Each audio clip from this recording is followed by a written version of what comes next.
T20 विश्व cup 2026 में America जैसी उभरती हुई टीम के खिलाफ भारतीय बल्लेबाजी के ताश के पत्तों की तरह बिखरने ने सरहद पार पाकिस्तान में भी हलचल मचा दी है।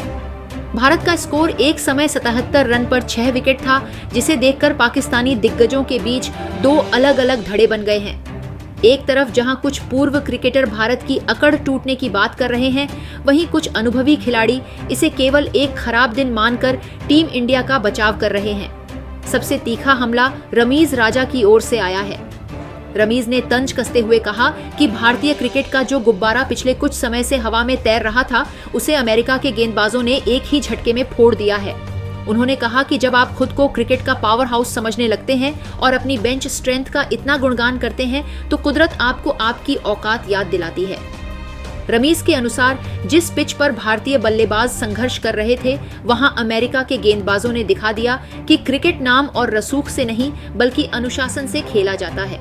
उन्होंने तंजिया लहजे में यह भी कहा कि अगर यही हाल रहा तो भारत को अगले राउंड के बारे में सोचने से पहले अपनी साख बचाने की चिंता करनी चाहिए।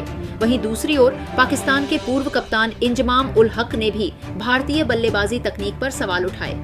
इंजमाम ने कहा कि अभिषेक शर्मा और तिलक वर्मा जैसे युवा खिलाड़ियों को आईपीएल के आधार पर सीधे विश्व कप जैसे बड़े मंच पर उतार देना जोखिम भरा फैसला था। उन्होंने कहा कि जब गेंद स्विंग होती है तो भारतीय बल्लेबाजों के पैर जमना बंद हो जाते हैं। इंजमाम का मानना है कि भारत की यह हालत उनकी अत्यधिक आत्मविश्वास, ओवर कॉन्फिडेंस का नतीजा है। उन्होंने कहा कि आप दुनिया की सबसे अमीर लीग चला सकते हैं, लेकिन अंतर्राष्ट्रीय दबाव झेलने के लिए जो जिगरा चाहिए वह आज भारतीय खेमे में गायब दिखा।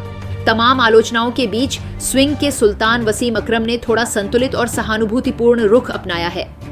अकरम ने कहा कि क्रिकेट में किसी भी टीम का एक बुरा दिन हो सकता है। उन्होंने कहा कि मैं भारत को इतनी जल्दी खारिज नहीं करूंगा। उन्होंने अमेरिका की तारीफ करते हुए कहा कि उनके गेंदबाजों ने बेहतरीन लाइन और लेंथ पर गेंदबाजी की, लेकिन इसका मतलब यह नहीं कि भारतीय टीम कमजोर हो गई है। वसीम ने भारतीय प्रशंसकों को ढांढस बंधाते हुए कहा कि बड़े टूर्नामेंट की शुरुआत में ऐसी हार कभी-कभी टीम को जगाने के लिए जरूरी होती है। उनके अनुसार सूर्य कुमार यादव जैसे खिलाड़ी का क्रीज पर होना ही भारत के लिए उम्मीद की किरण है। रावलपिंडी एक्सप्रेस शोएब अख्तर ने अपने चिर परिचित अंदाज में वीडियो संदेश के जरिए भारतीय टीम को खरी खोटी सुनाई, लेकिन साथ ही उनमें विश्वास भी जताया। अख्तर ने कहा कि यह प्रदर्शन शर्मनाक है, इसमें कोई दो राय नहीं है। अगर आप अमेरिका के खिलाफ 100 रन बनाने के लिए तरस रहे हैं तो यह चिंता का विषय है। लेकिन उन्होंने यह भी जोड़ा कि टीम इंडिया एक घायल शेर की तरह है जो वापसी करना जानती है। अख्तर ने कहा कि भारत के पास वह क्लास है कि वे यहां से भी मैच जीत सकते हैं, बस उन्हें अपनी अकड़ को ड्रेसिंग रूम के बाहर छोड़कर आना होगा।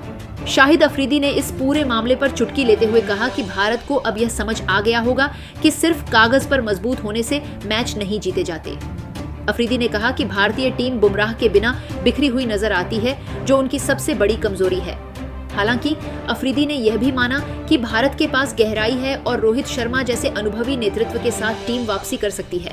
उन्होंने कहा कि यह हार भारत के लिए एक वेक अप कॉल है। इन तमाम बयानों से साफ है कि पाकिस्तान में भारत की इस दुर्गति का आनंद तो लिया जा रहा है, लेकिन विशेषज्ञों का एक तबका अभी भी मानता है कि भारत इस झटके से उभरकर मजबूत वापसी करेगा। पाकिस्तानी दिग्गजों की यह बयानबाजी दर्शाती है कि क्रिकेट के मैदान पर चाहे टीमें कोई भी हों, लेकिन भारत पाकिस्तान के बीच का मानसिक युद्ध हमेशा जारी रहता है।